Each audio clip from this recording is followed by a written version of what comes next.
ko defee dina baax di baax di baax a baax a baax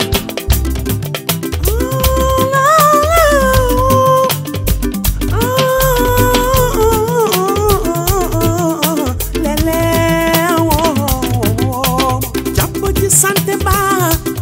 te kenn yëgul mais ku yëgam mbokkam ya mu jóg di jëf te kenn yëgul jàpp ci njàngum xale ya te kenn yëgul waa bu bi ne yaa ngay xele ci raay naa be ak njongos waaw jóg leen ñu fal Faly Seck sa du bekk Jóob la fi nga sosoo jóg leen ñu fal Faly Seck sa du ñëwar Jóob Mam Penda ak Cukkuli taxaw nañu dina ba seen noflaay na way sa du bekk Jóob jógal doxalal waaw ñu ànd ak yow bekkaay moom sa xarit gërëm na la seede na la maak yow mi li ko fekke woon ñoom ñëpp xam nañu lii ñuy maam daale jóg leen ñu fal Faly Seck sa du becc Jóob la ku nuy jàng ma am li ci raasa taxaw nañu ne la jaaraama dina doon lu am solo ci doomu aadama sa loxo ca daara yi sëriñ si gërëm nañu la xew xew boo gis yaa ngi ciy jàpp ne teg surtout njawar joobo Mam Penda Cukkuli jàmbaar Faly waaw yaay jàmbaaroo waaw tey ñu way la waaw yaay jàmbaaroo waaw jàmbaar Faly yaay jàmbaaroo sa juróom ñaar lañu ñu fal la ñëpp taxaw ne la jaaga jàmbaaroo jàmbaar Faly si dëgg li yaay jàmbaaroo laajal waa Oda ba nga wax way la kenn yeewutul bay moo jàmbaaroo jàmbaar samba nga jur yi yaay jàmbaar sama mbokk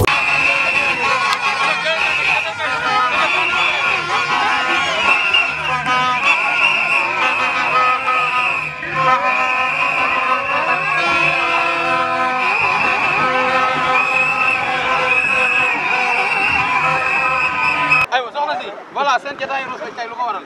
tey sunu jotaay Ross Béthio maa ngi avant tout damay nuyu ñëpp di sargal Kasak Sud nga xam ne tey jii man maay responsable di coordinatrice à Kasak Sud di baalu àq te di leen baal àq di ñaan yàlla ñu dem si jàmm ñibbi si jàmm ñuy soutenir Faly Seck tey jii nga xam ne lépp moom la. tey jii bu ñu nee Rabi Diaw Rabi Diaw tey jii Kasak Sud département de Dagana commune de Ronk mais yëpp Faly Seck la parce que Rabi Diaw tey jii bu amee tur Faly Seck la parce que Rabi amul leneen lu ko ñor lu dul Kasak di ñaan yàlla Ross Béthio li mu bëgg a def Ross Béthio vraiment ñu ngi koy ñaanal yàlla. mobilisation bi lan la. mobilisation tey jii moom mooy dooleel Faly Seck dooleel Faly Seck muy Kasak Sud Rabi Diaw xamee nañ ko si dooleel Faly Seck jàppale Faly Seck. élection yi mi ngi jaxasoo de séeréer. non élection yooyu lu mu jaxasoo dañuy battre 100% incha allah. aywa jàmbaar. jërëjëf Oumar Ndiaye c'est Alassane Pilor l'ambassadeur de la jeunesse en fait comme nu ko Rabi Diaw waxee rek te ñu def une forte mobilisation bàyyeekoo ca Kasak Sud ñëw accompagner notre cher frère notre cher leader le gaynde du département Dagana son excellence le DAS Faly Seck parce que Faly Seck dafa am liggéey bu am solo bu muy liggéeyal le président Macky Sall ñun nag kenn ñoruñu ku dul son excellence le président Macky Sall ku ne xam na ni moment bi ñu ngi ci ay engouement élection législative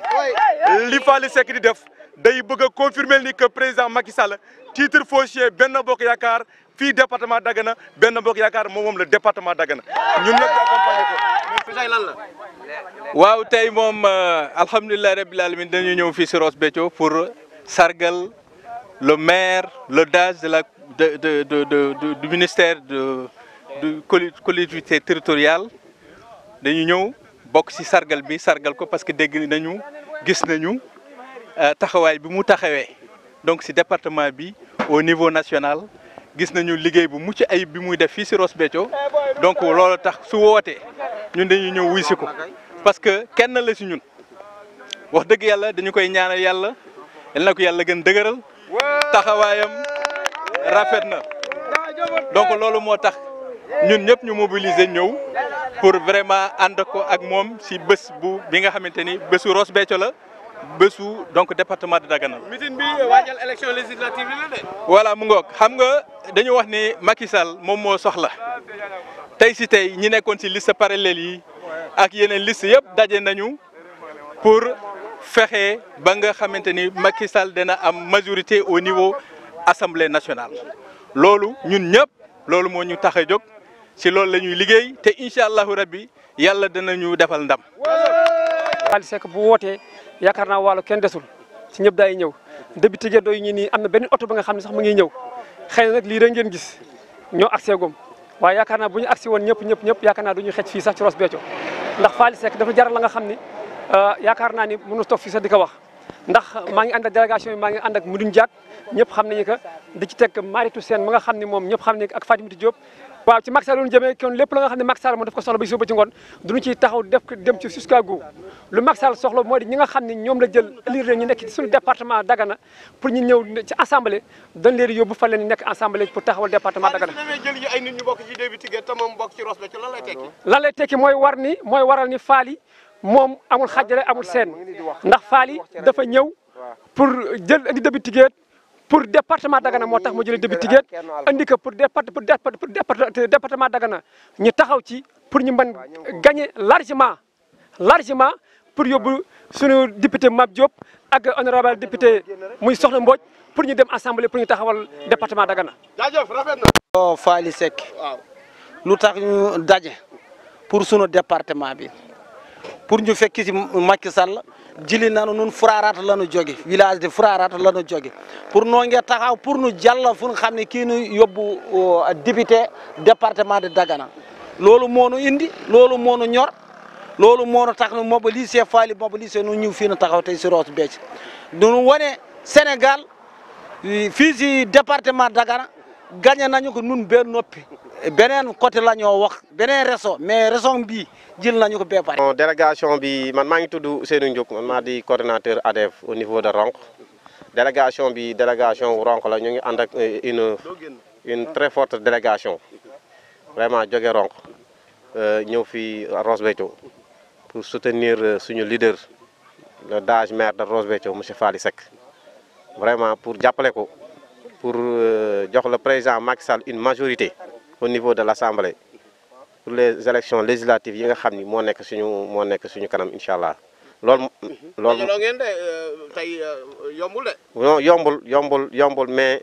mais kilifa gi moom moo ko jar Faly Seck moom moo jar loolu parce que boo xoolee bilan moom ci Waalo kenn du ko naatable vraiment li mu fi def nun jaral nunu bu demoon bu toogoon ba Dakar woonu jaral nu ñu mobiliser ak li ñu am yëpp ak li ñu amul dem fekk ko foofu vraiment pour wan la président Macky Sall ni ko ñun suñu doom am nañu doom bi nga xamante ni bu ko jàppalee vraiment dina gën a Waalo dina gën a développé. commune bu ne nit jóge fa ndax Faly Seck lan lay tekki ci département bi. bon ça va loolu lu muy tekki moo di Faly Seck bon nekkul pour Ross Béthio nekkul pour Ronk nekkul pour leneen nit la bi nga xamante ni pour département Dagana bi yëpp la d'ailleurs sax moo fi nekk un responsable au niveau du département de Dagana responsable bi nga xamante ni vraiment moom mi ngi taxaw Macky Sall ci politique bi nga xamante ni moo di politique Sénégal émergent Faly Seck ci yoon boobu la nekk di ci jàppale guddi ak bëccëg vraiment ñu ngi leen di jaajëfal bu baax am kontaante bu rëy fas yéene fi toog ànd ak moom vraiment fête vraiment won Sénégal won askan bi nii am nañu doom Waalo bi nga xamante ne vraiment mi ngi liggéey bu am solo ci gox bi.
moom la ñu àndal tey moom la ñu àndal suba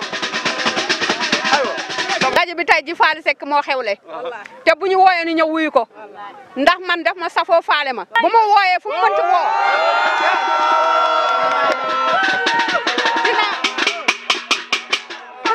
dinaa ko ñëw wuyu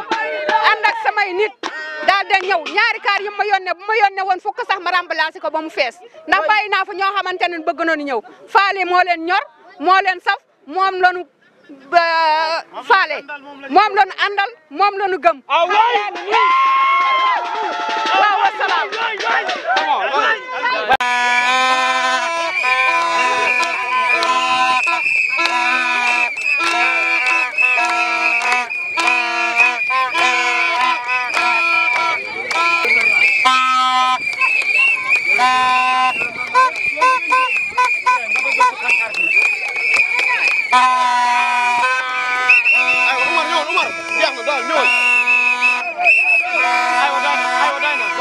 délégation bi tey rëy na de lan la.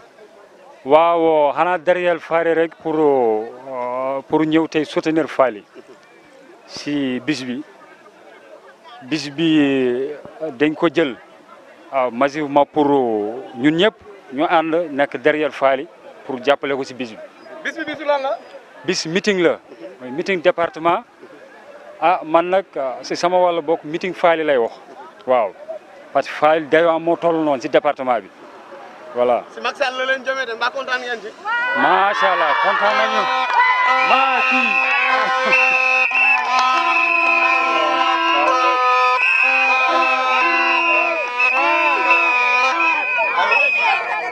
waaw comme loolu rek la amoon lu may wax kontaan naa trop si délégation bi ma àndal maa ngi sant Amadou Sow mooy Mam ak Yero Sow. ak jigéen ñi ma àndal ñoom ñëpp maa ngi leen di sant ak jeunes yi ñoom ñëpp ñuy si ginnaaw maa ngi leen di ziar yi ñoom ñëpp di kontaan si ñoom bu baax a baax. ok. waaw tey dañoo ñëw pour le grand meeting de notre ami maire d'Age monsieur Faly Seck vraiment mu nekk ki nga xamante ne si kenn dootu ko présenté ci département bi. tey jii dafa woo département bi yëpp donc plus particulièrement la commune de Ross Béthio mais ñun ñoo ngi jege ba commune de Ronk nga xamante ne si tey jii démb rek lu mu fa def jéggi na dayoo appareil échographie la leen jox ne loolu nekkoon doléance bu nga xamante ne si doléance bu yàgg la tey jii moo tax boo gisee jigéen ñi macha allah ñëpp mobiliser ñëw jeunesse bi ñëpp mobiliser ñëw derrière le Dage Faly Seck donc ci cadre Benno Bokk Yaakaar pour ñu am majorité à l'Assemblée nationale. voilà. maa ngi si man may Abdou bu Njoroos bii mooy mobilisation bu Njoroos yaakaar naa ni ku gis lii yaakaar naa ni sax am naa ñi nga xam ne ñëwul parce que oto bee doyul bu mu amoon 5 oto wala juróom benn oto yaakaar naa ni mobilisation dina gën a rëy waaye nag li may am rek laa mën a indi am naa ñi nga xam ne sax ñu ngi jooy te bëgg ñëw te mënuñu am fu ñu yéeg. loolu moom lan la ñu toppee si Faly am njëriñ di am développement am jàmm bugg développé Ross Béthio loolu moom élection bi dañu si jàpp pour ndax Faly mu jàppale président Macky Sall moom lay jàppale pour Macky Sall mun am majorité Assemblée nationale. lii c'est une démonstration de force pour montrer à l'opinion nationale mais surtout départementale qu'on a un leader qui pèse très lourd au niveau du département di wax au président Macky Sall que Faly Seck li nga gis ñëpp moom la parce que il a travaillé sur les jeunes il a travaillé sur les femmes il a travaillé sur toute la population mais également dans l'ensemble du département de Dagana kon c'est à vous monsieur le président de la République de lui rendre l'appareil de renforcer sa capacité pour que ici au niveau de Dagana Faly nekkal la fi comme il se doit Oumar. Faly daal si kaw sa kanam rek Faly li ñuy métti rek yéex bi ñu ko yéex a jot rek moo ñu métti Faly sa kaw sa kanam Faly. ànd ak ak waa Jawaar waa Xën waa Ronk ñëpp ngeen dajaloo ñëw tey lan la. waaw xam nga tey lu yëngu lu ne la ko yëngal moo ëpp doole xam nga ki woote mooy le DAGE du ministère des collectivités locales mooy ki nga xamante ni mooy faj buumu gàcce yi ci Waalo mooy xale bi nga xamante ni tey mën naa wax ni Waalo yaakaar naa tey mooy avenir Waalo looloo tax tey jii Waalo kenn nelawatul diggante Ronk Dëbi Xën Njateen Càggar Rose Sénégal fii ba Dagana kenn desul kan moo woote muy Faly Seck mi nga xamante ni moo baax ci askanu Waalo baax ci askanu département Dagana am yërmande ci askanam ma lay wax ni la démb Waalo dañ daa am jafe-jafe ci wàllu jigéen ñi mu jël matériel bu mag indil ko commune Ronk kon Faly moo tax ñëpp bàyyi seen liggéey xam nga ni tey noo ngi toll ci période liggéey waaye ñëpp ñu bàyyi seen liggéey ndax Faly Seck kon ñu xam ni lu yëngu lu ne li ko yëngal moo ko ba doole tey nun bu jaayeen suñu bakkan sax duñ koy dem ndax Faly moo nu ko jaral loolu laa amoon suñu tee wax tey. Roubé ziar nañ la bis bi tey rëy na délégation bi nga indi ngante na lan la. waaw mais asalaamaaleykum mbooloo bi maa ngi leen di nuyu ku nekk turam ak santam di ñaanal ñëpp a wér yal na leen yàlla jàppale mbooloom jullit Faly Seck nag ku baax la lii lépp nag Mame Diop moo ma ko liggéeyal maa ngi koy sant bu baax di ko gërëm parce que man su ma dajalee sama mbooloo ñëpp waa Caabax génn wuy si ma man damay sant yàlla man Faly Seck dafa ma defal lu rëy si àdduna muy lii yaa ngi dégg aw ma dara lu dul Faly Seck jaral ma lu nekk si àdduna di kontaan si ñëpp ci barke yonent bi non non tey du ma ruubee am na ay ruubekat tey amul yàqalaate wax ni rek assuré nañu ñëpp au soir du 31 inchallah on va battre encore le record. mais mbooloo mi lan mooy mbooloo mi tey. waaw alhamdulilah rek sant yàlla rek macha allah ku wax la DAGE Faly Seck dafa nekk nit koo xamante ni ñëpp ko bëggal seen bopp ba pare mu nekk xale boo xamante ni dafa engagé déterminé respecté loolu moo tax ku bu jugee macha allah mbooloo mi topp ko ndax dafa fonk kàddoom te lu mu diggee def ko macha allah. waaw xam nga moom yàgg na taxawal mouvement bu ñuy wax ADEV kon bu amee mobilisation mu yàgg seq ak ñoom teraanga yàlla def mu nekk maire de la commune de Ross Béthio mu am bés bu mel nii ñi nu fal député les 3 honorables députés di fi teew ak le ministre Omar Sarr kon dafa jaadu ñun ñu génn wane suñu bopp ñu xam kan mooy Faly Seck dans le département ñu xam taxawaay si biir commune de Ross Béthio. waaw ñi ngi foofu depuis moom dem na ba nu investir si liste maire yi boobu nañu ànd ak moom pour élire Macky Sall au jour du 31 incha allah merci. waaw Omar kontaan rek tey ñu ngi fii ci stade bu Ndiorno li nga xamante ni tey mooy meeting de clôture mu nekk une démonstration de force boo xamante ni tey coalition Benno Bokk Yaakaar ñoo koy wane fii ci Ross Béthio ñu ànd ak nag ki nga xamante ni mooy la jeunesse de Ross Béthio ñu mobiliser wu ñun ñëpp derrière notre leader muy le DAGE Faly Seck di wax ni rek département de Dagana kenn moo ko moom mooy Alaaji Faly Seck moom la ñu gëm moom la ñuy tiitaroo boo gisee jeunesse bi yëpp tey taxaw dañuy wan département de Dagana que Faly Seck moom la ñu gëm moom la ñuy tiitaroo moo fi ne ñun gëmuñu benn leader bu dul Faly Seck Omar doolu la ñuy wax ni tey bis bi dina ala dawme lu mu laaj dinañ ko def incha allahu rabbi jërëjëf. merci beaucoup.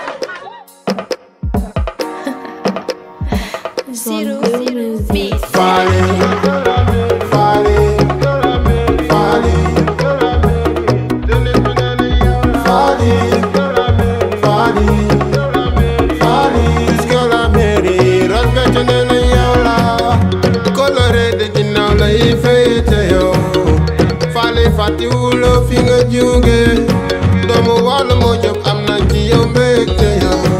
ndaanaan ci bépp boor waral mu bind mission bëgg nga sa gox doy nga ñu candidat Ross Béthio yëpp ànd ni Faly yow la ku lay seet ci gaalu xaj Faly da la xam yaa di doomu Waalo mooy Seck ndaanaan doxal jusqu'à la mairie jusqu'à la mairie jusqu'à la mairie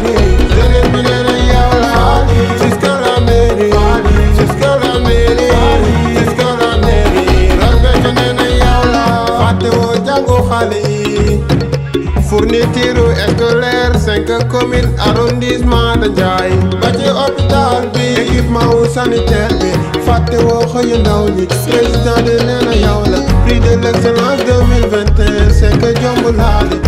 ba ci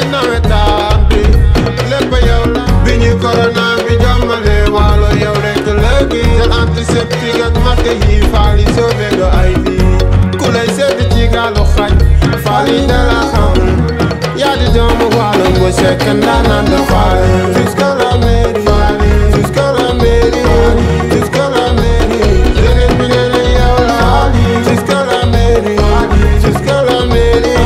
jusqu'à la mairie Ross Béthio nee na yow la pour nit ñi wax ngay liggéey Waalo moo la yitteel social ku fi feebar Fally jël ko en charge jigéenu Rosso dégg nañ nee na yàlla sagal bi dëkk bi la ba yow yaa ko sëkk Fally defaral ñu tali ba préfecture ba Fally Macky wóolu na la Waalo bakk nañ la rey na ba Njorok jóg nañ nee nañ Fally yow la ndox mi ñuy jooy ati at Fally yaa leen ko indil ku lay sedd ci gaalu xaj Fally de la xam yaa di doomu Waalo bu sekk ndaanaan de Fally jusqu'à la mairie jusqu'à la mairie jusqu'à la mairie jeunesse bi nee na yow la jusqu'à la mairie jusqu'à la mairie jusqu'à la mairie Ross Béthio nee na yow la jusqu'à la mairie jusqu'à la mairie jusqu'à la mairie jeunesse bi nee na yow la Fally Ross Béthio nee na yow la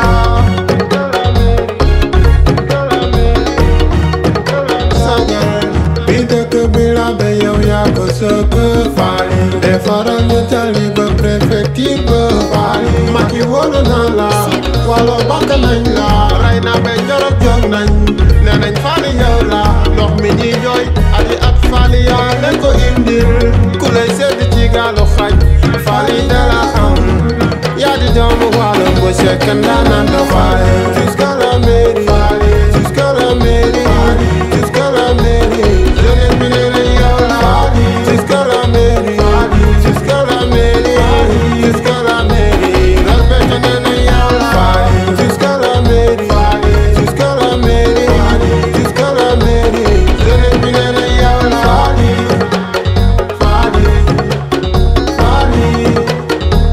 Ross Béthio nee na yow la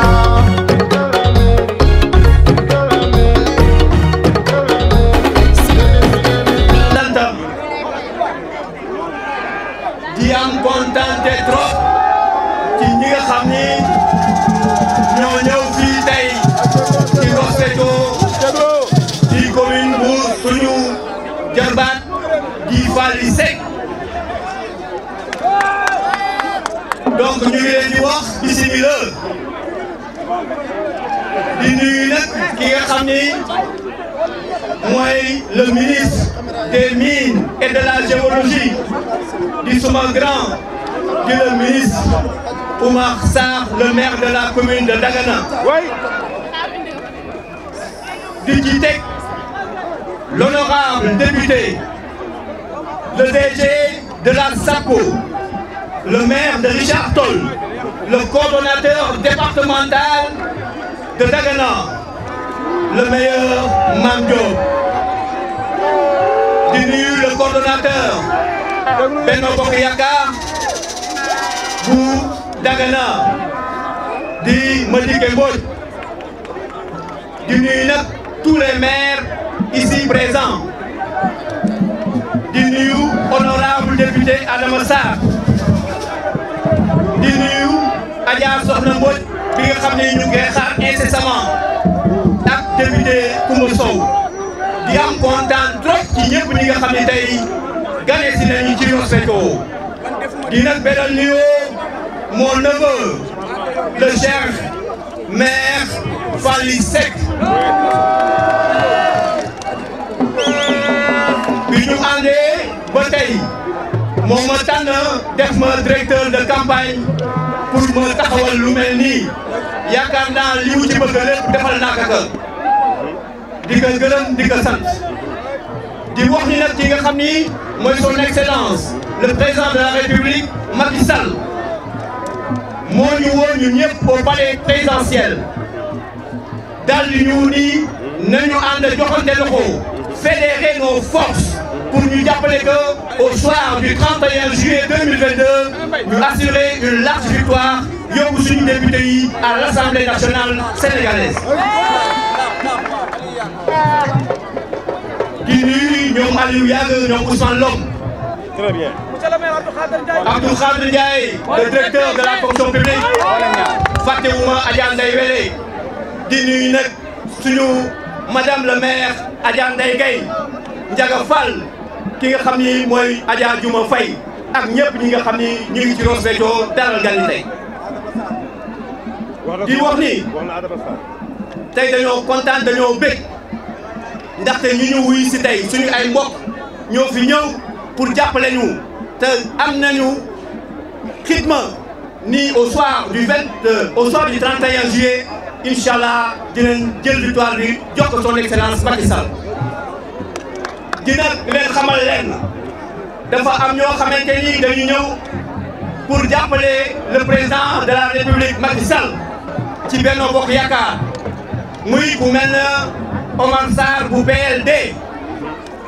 bi mu ñëwee ba léegi dafa ñëw jàppale président mais gis na ni dans le département de Dagana am na ñoo xamante ni APR la ñu bokk mais ñëwul jël ay militants wu APR tax ko ci boppam. góor la dafa jël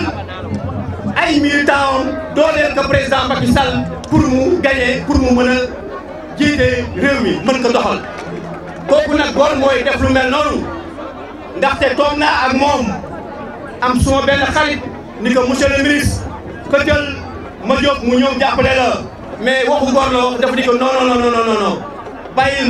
ma jóg sama rakk la ma ngay fee APR di jàppale président Macky Sall man maa ngi PLD di jàppale président Macky Sall ñoo bokk suñu Benno Bokk Yaakaar na dem jàppale président ba jàppale président Sénégal jëm ca kanam comme góor mooy wax loolu. donc président de la République xamal ni Omar Sarr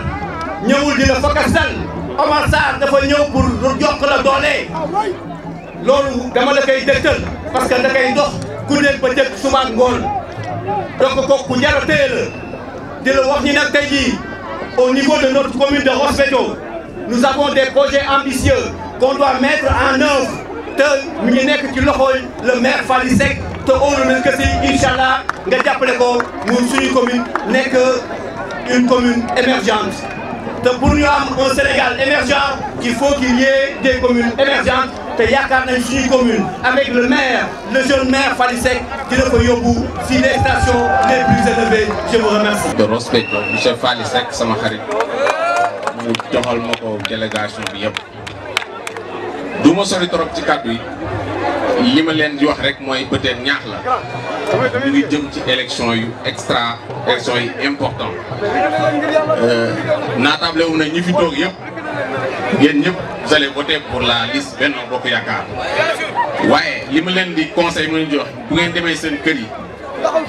ngeen ñaax ñi nga xam ne ils sont indécis wala ñu bëgg a voter beneen liste damay dégg suñu mbokk opposition yi ñuy toog di wax naan cohabitation mais yaakaar naa ne dañuy rêver ndax Freud doon na wax le rêve c'est la réalisation déguisée d'un désir non satisfait. Il ne peut pas y avoir de cohabitation au Sénégal. Inch'Allah rabbi Benno Bokk Yaakaar dina am majorité à l'Assemblée. Président de la République continue de dérouler ses projets jusqu'en 2024 Inch'Allah. léegi nag ci cohabitation baaxul ci réew comme on dit donc nit bu ngeen demee seen dëkk seen suñu mbokk yi ngeen waxtaan ak ñoom ñaax leen sur les risques. léegi nag benn fii laa bëggoon daanele juste di wax tey parce que c'est le département de Dagana en miniature ñoo fi nekk ñu gën a jàppante gën a góorgóorlu xam ne suñu député yi nga xam ne incha allah ñoom la ñuy fal au soir du 31 juillet 2022 muy Soxna Mbodj muy le maire Mame Diop bu ñu demee assemblée ils ne vont pas représenter uniquement la commune. loolu nañ ci bàyyi xel c'est pas parce que Fally Seck nekkul ci liste bi nga ne non du ma voter parce que Fally Seck nekk mais voter pour le triomphe du département de Dagana voter pour la liste Benno Bokk Yaakaar. maa ngi nuyu di ziar ñëpp di bañ a monopoliser parole bi parce que il fait un peu nuit jërë ngeen jëf.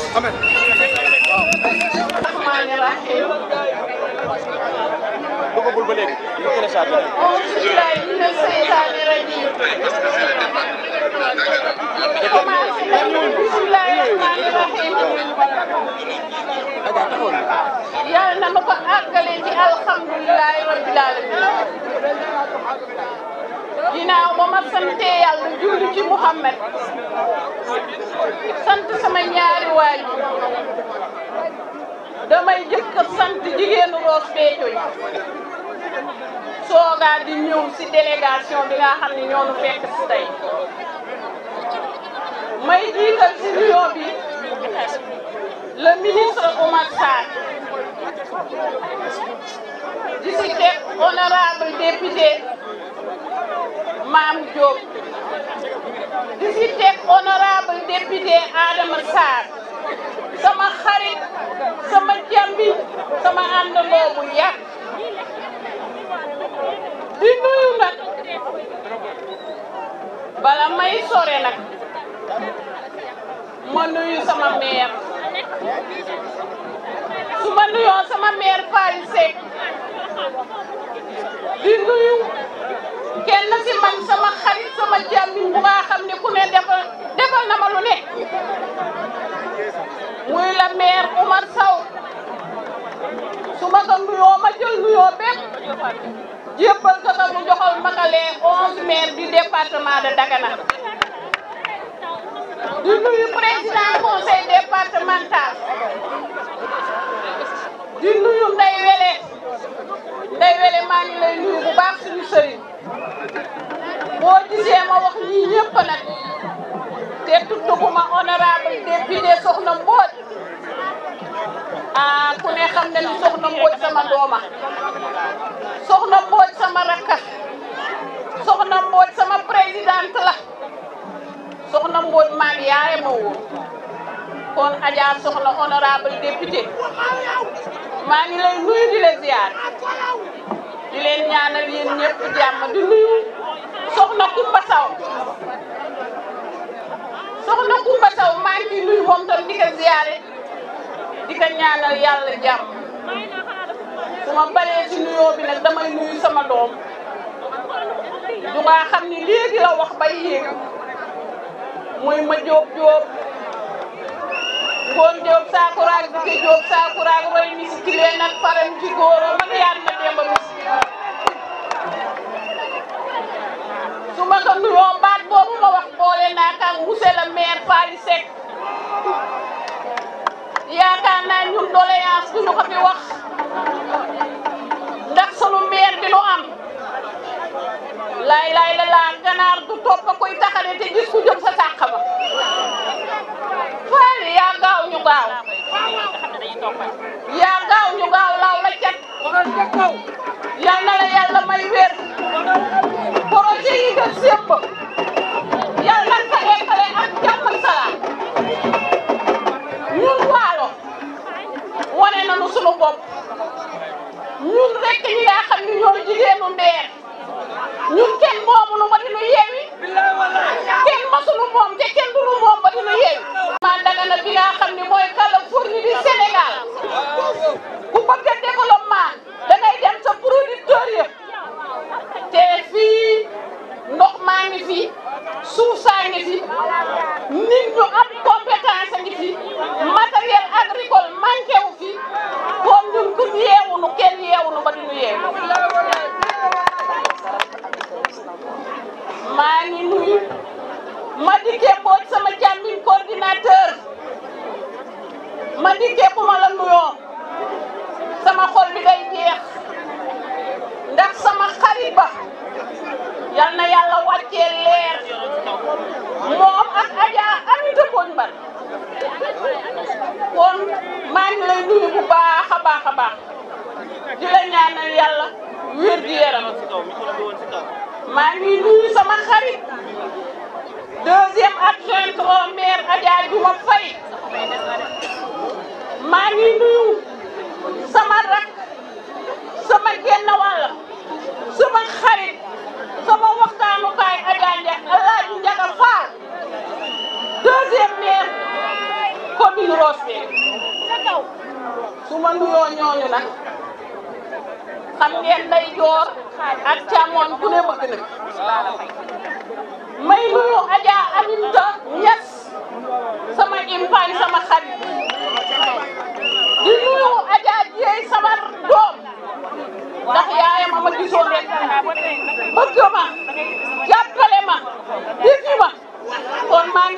gërëm di leen nuyu bu ma leen nuyoo nag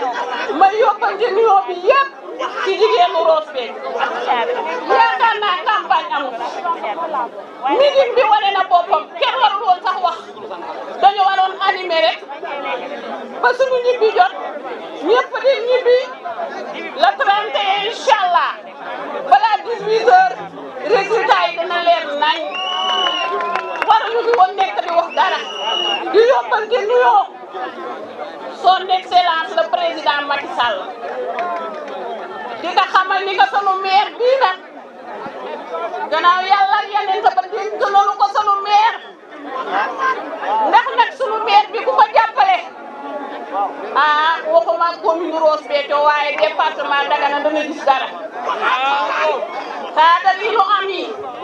nañu leen jàppale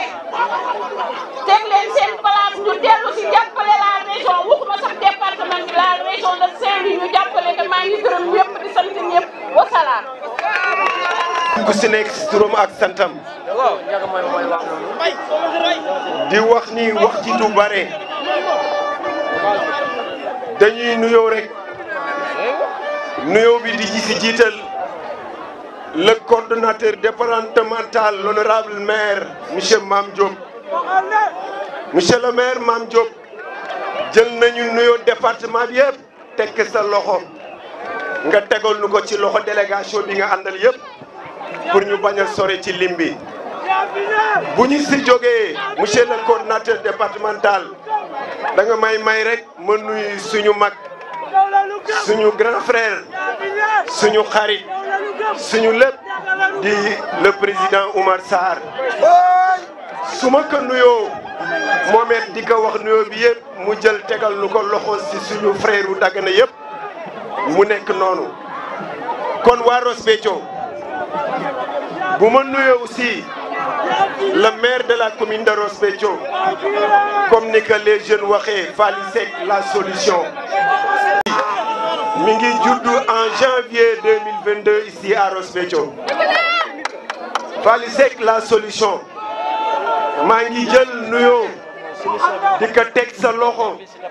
nga tegal ko loxo suñu pap suñu wayjur suñu lépp di le président l'honorable élu monsieur Oumar Sow monsieur le maire Fally Seck nuyoo boobu dénk naa la nga joxal ñu ko le maire El Hadji Oumar Sow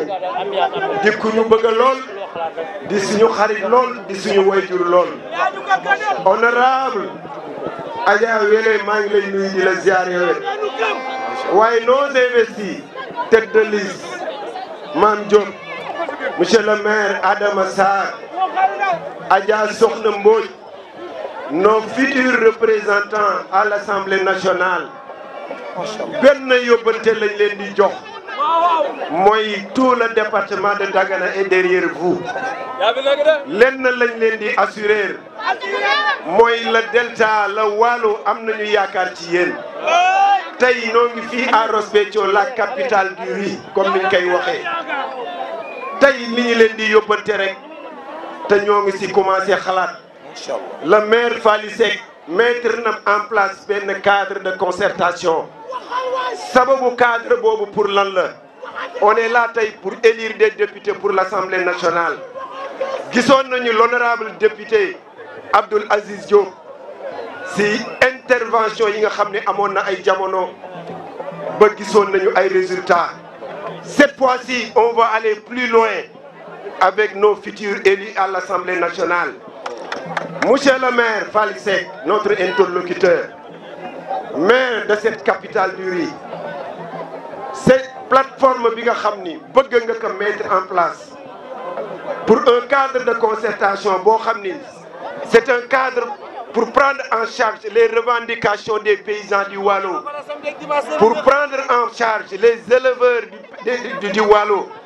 pour prendre en charge les revendications des commerçants et prestataires du Waalo pour que ces futurs députés ne soient plus un peu loin des habitants du Delta. Ce cadre de plateforme de revendication sera à vos côtés pour vous permettre de pouvoir aller à l'Assemblée défendre les intérêts de ce pays, de cette zone du Delta. Monsieur le maire, cadre boobu nga xam ni fas yéene nga ko taxawal fii dans la commune daañu la ci accompagner ce cadre de revendication pour les intérêts du Waalo dañuy inviter ces futurs députés à l'Assemblée nationale ñoo ngi leen di wax ni ce cadre c'est pour vous dégg nañ ni les députés dañu waroon am ay sièges dañu waroon am ay agences dafa nekk au rendez-vous des moments ñu leen fay fekk pour régler quelques problèmes loolu à l'avance Ross Béthio avec le maire Fally Seck jël nañu ay dispositions pour loolu ñu mettre en place loolu nag monsieur le maire Adama l'honorable député Adja Soxna am na wax yoo xam ne commencé na si juddu kon ndénkaane lañ leen di wax cette génération nouvelle dañu leen bëgg a accompagner ci sens boobu en tout cas boo xoolee tey fii monsieur le maire les honorables yaa que la jeunesse tey ñoo nekk fii ñi ngi wax la jeunesse est de l'autre camp mais boo xoolee fii la jeunesse nga fi gis boo xoolee fii yaa que des 19 ans à 20 ans boo xoolee fii yaa que des jeunes qui sont prêts à vous accompagner tey voilà les espoirs du département de Dagana voilà des espoirs du pays kon monsieur le maire le DAGE du ministère des collectivités 557 communes tey ñi ngi am espoir nga jàppale leen kon le département de Dagana ne sera pas en reste monsieur le maire waxatuñu loolu mais dañuy wax tes collaborateurs le ministre Oumar Sarr monsieur le maire Mame Diop vu son influence dans le département monsieur le maire Mame Diop nous vous invitons pour cette fois-ci un nouveau élan pour définitivement régler les problèmes de la jeunesse du département de Dagana monsieur le maire Mame Diop monsieur le ministre Oumar Sarr monsieur le maire le DAGE Fally Seck de grâce cette jeunesse a beaucoup d'espoir sur vous de grâce que cette ligne droite soit définitivement un espoir après le 31 juillet inchallah dans ce cas danañu dimbali nous vos soldats qui sont dans les quartiers nous vos soldats qui sont dans les maisons te dégguñu lu dul bëgg nañu gis monsieur le maire monsieur le DAGE Fally bëgg nañu gis monsieur le ministre bëgg nañu gis monsieur l'honorable député ainsi de suite en gros bu ma guddal di revenir rek di sasaat waa Ross Béthio dañu leen di gën a talalaat loxo ku nekk xam na ni wax naa ko ay jamono nee naa leen le décret 748 2008 merci monsieur Oumar Sarr mënuñu ko wax te duñ ko tudd di yóbbu Ross Béthio en commune 2008 on est aujourd'hui en 2022 le maire honorable Babacar Diop ñëw tabax loo xam ni tey ku ñëw mën na si teg tànkam dem le maire feu Amadou Bekay Diop def la ko waroon yàlla na ko yàlla yërëm le maire Madior Diop avec un temps record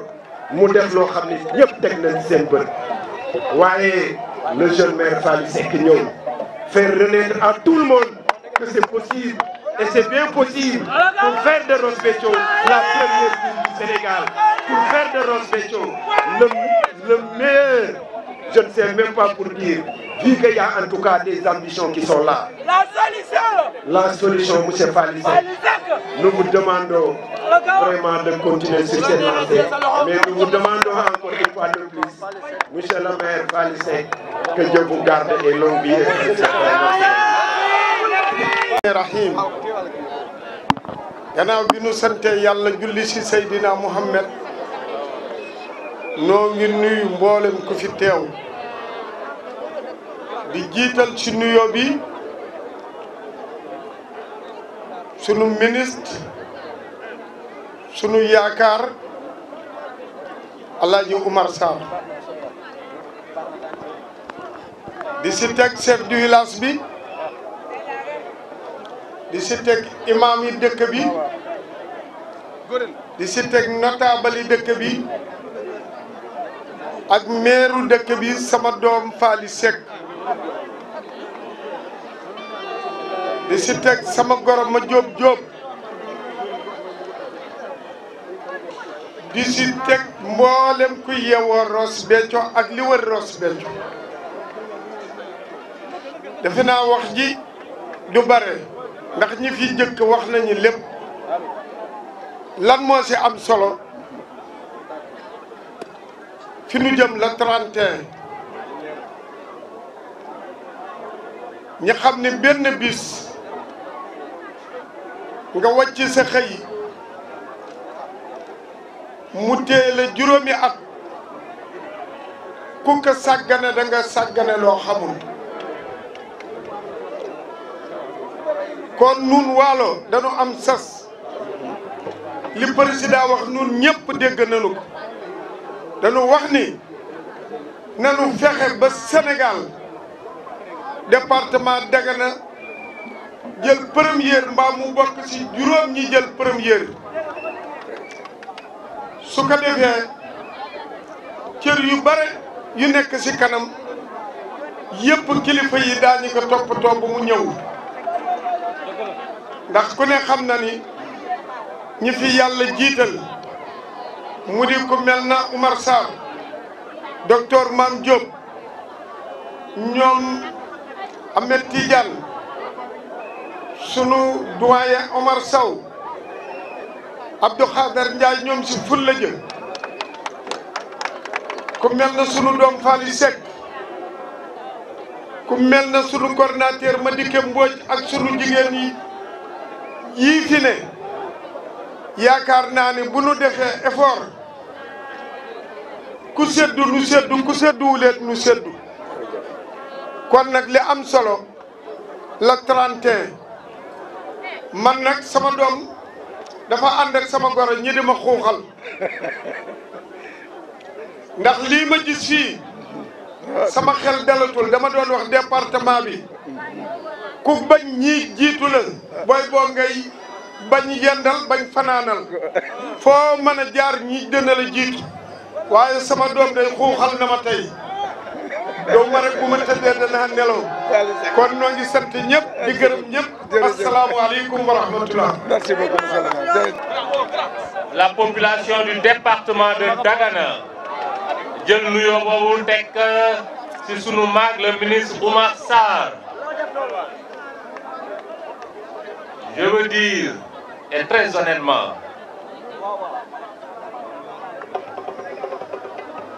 parce que dama kontaan parce que dañu amoon sunu benn nawle bu fi nekkoon ñun ñëpp nu xam ambition bi mu amoon pour Richard Toll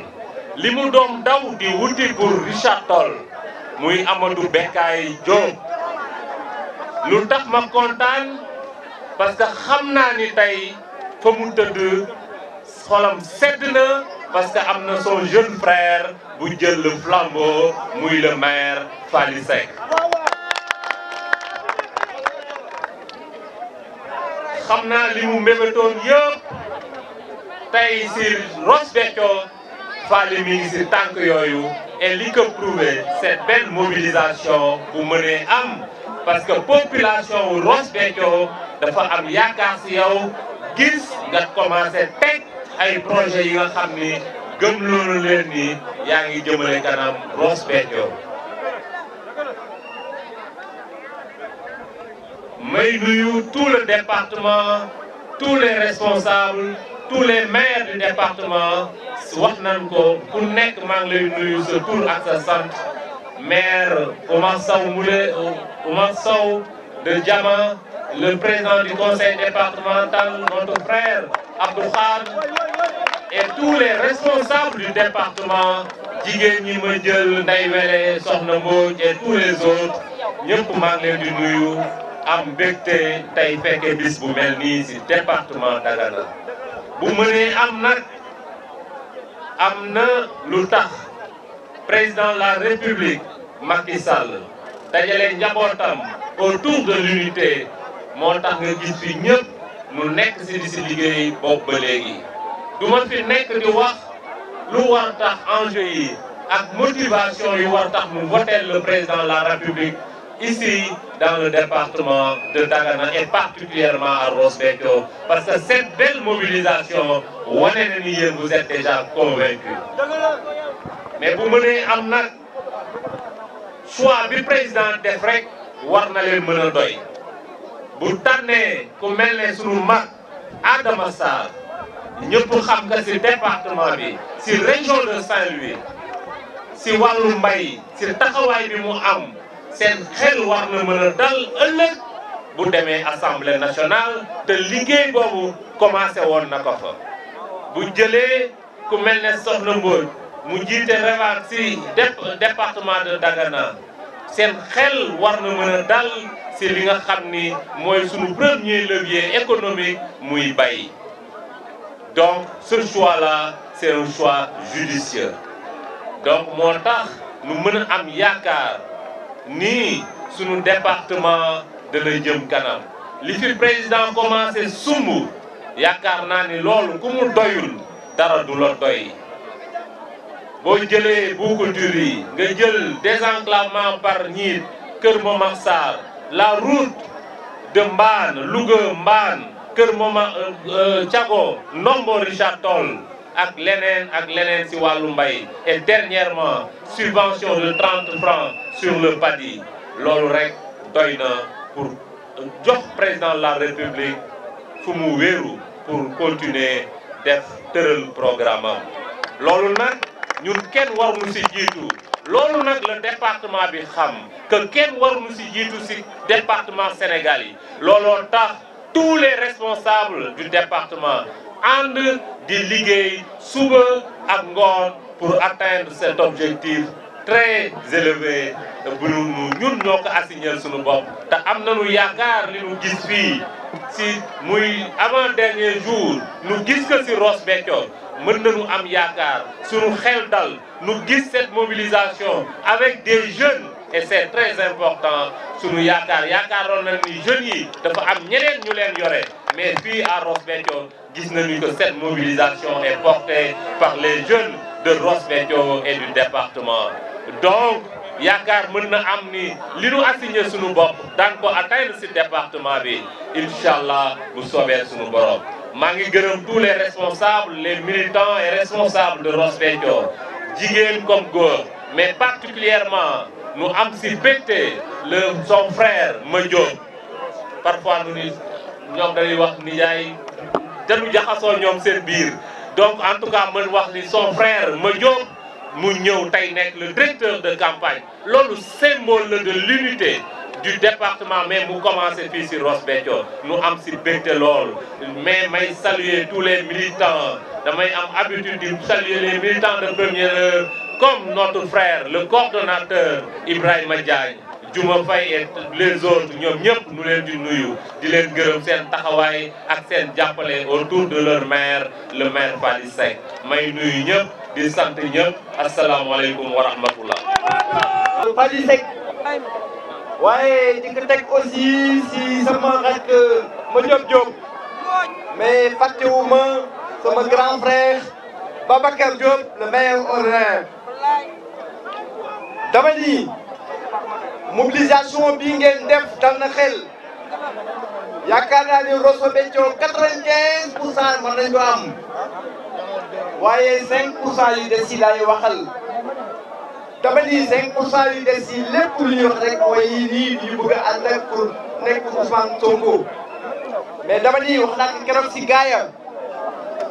ku am Fally Seck lan ngay doyee Ousmane Sonko. Fally Seck est plus jeune et plus compétent. Au moins, il est en train de diriger, de gérer les fonds des collectivités locales. 529 collectivités locales pour gérer. Donc, Fally jërëjëf. dama ni yéen waa Ross Béthio il faut ma jox benn témoignage. amul benn commune bu département de Dagana bu nga xam ni Fally Seck jàppale wu ko depuis qu'il est à la tête de la DAGE du ministère des collectivités locales. ma ni Fally fu nga teg sa tànk noonu la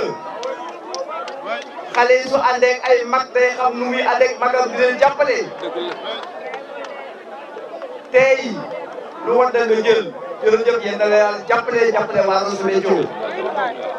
ma ne département bi dafa ñëw en masse ñëw fekk si leen ku diriger mooy sunu mag Omar Sarr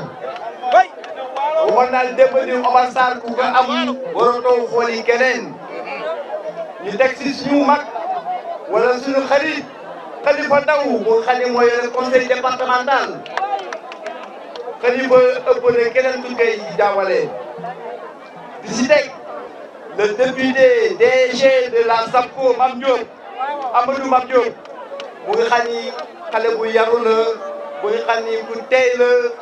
vraiment baa xam kenn mënu ko wax di si teg sama rak sama conseil sama xarit Abdou Khadre Ndiaye waaye mais di si teg le maire des maires le sage l'élégant Omar Sow di si teg sama xarit Adama Sarr vraiment donc c'est l'exemple des maires du département de Dagana waaye la candidate sama doom Soxna Mbodj est ici présente la candidate Oumou Sow est ici présente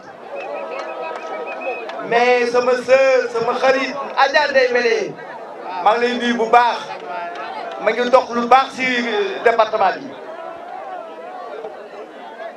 di nuyu sama rakk Abdou Aziz Diop